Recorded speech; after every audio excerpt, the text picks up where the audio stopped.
بچوں کو دم کرنے کی احادیث میں دعا میں اعوذ اور اعیذکما یہ دونوں طرح کے الفاظ آئے ہیں، جیسے بخاری، ترمذی، ابو داؤد اور ابن ماجہ، یہ 4 احادیث کی کتابوں میں یہ دعا آئی ہے۔ 2 احادیث کی کتابوں میں جیسے بخاری اور ابن ماجہ ہے، اس میں اعوذ بکلمات اللہ التامۃ کا لفظ ہے، اعوذ، بخاری اور ابن ماجہ میں۔ اسی طرح ترمذی میں اور ابو داؤد میں اعیذکما ہے، اعیذکما۔ اور یہ جو 3 ایکسٹرا جو ترمذی، ابو داؤد اور ابن ماجہ ہے، ان احادیث کی کتابوں میں جو یہ دعا ہے اس کو البانی رحمہ اللہ نے ان احادیث کو صحیح قرار دیا ہے۔ بخاری تو نمبر 1 بک ہے حدیث کی، اس میں البانی رحمہ اللہ نے صحیح قرار دیا ہے، اس کی ضرورت نہیں ہے۔ تو دیکھیے، آپ جو ہے رقیہ شریعہ واٹس ایپ گروپ میں ایڈ ہو سکتے ہیں 8106126040، یا تعلیم.ایجوکیشن کو فالو کر سکتے ہیں، یا آن لائن تعلیم یوٹیوب چینل کو بھی آپ سبسکرائب کریں۔ یہ دعا کا ترجمہ بھی انشاءاللہ آپ کو آئے گا، پڑھنا بھی سکھایا جائے گا تجوید کے ساتھ۔ تھوڑا سا یہاں پر دیکھ لیجئے، اعوذ بکلمات اللہ التامۃ، تاماتی نہیں ہے، تامۃ، من کل شیطان وہامہ ومن کل عین لامہ، یہ جو پہلی دعا کے الفاظ ہیں بخاری اور ابن ماجہ میں۔ دوسرا ہے ترمذی اور ابو داؤد میں اعیذکما ہے۔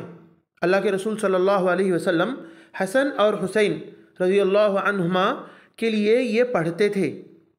اب رہی بات طریقہ، اس کو آپ کو الگ سے بتایا جائے گا کہ رقیہ کرنے، دم کرنے کے الگ الگ طریقے آئے ہیں الگ الگ ٹائم پر، اور وہ مکس نہیں کرنا ہے، آپ عمل کر سکتے، لیکن جانکاری صحیح ہونا کہ بچوں کو جب دم کیے تو کیسے کیے، خود کے لیے جب دم کیے، رقیہ کیے تو کیسے کیے، صحابہ کے لیے کیے تو کیسے کیے، یہ الگ الگ آپ کو انشاءاللہ جانکاری دی جائے گی، بتایا جائے گا۔ پھر یہ بھی بتایا جائے گا کہ ایک طریقے کو دوسرے جگہ پہ بھی استعمال کر سکتے ہیں یا نہیں۔ تو علماء نے کہا ہے کر سکتے ہیں، لیکن جانکاری صحیح ہونا، خلط ملط نہیں ہو جانا سارے طریقے۔ پہلے احادیث کی روشنی میں بچوں کے لیے کیا طریقہ آیا یہ آپ کے سامنے پیش کیا جا رہا ہے۔ تو یہاں پر آپ کو دعا بتائی گئی ہے الگ الگ الفاظ کی، اس کے اندر بچوں کے لیے پڑھتے تھے سامنے بول کر ہے، پوری حدیثیں بھی آپ کو چاروں ترجمے کے ساتھ بتائی جائے گی اگلے ویڈیو میں۔ آپ لوگ ضرور ہمارے گروپ کو فالو کریں، دوسروں کو ضرور بھیجیں انشاءاللہ۔ تحقیق کی بنیاد پہ یہ ساری چیزیں آپ کے سامنے انشاءاللہ پیش کی جائیں گی۔ اس میں مسح کرنے کا بھی ذکر نہیں ہے، ان احادیث میں بچوں کو پھونکنے کا بھی ذکر نہیں ہے، صرف پڑھنے کا ذکر ہے ان کے سامنے۔ تو جیسے اللہ کے رسول نے کیا ہے ہم ویسے کرنا زیادہ افضل ہے۔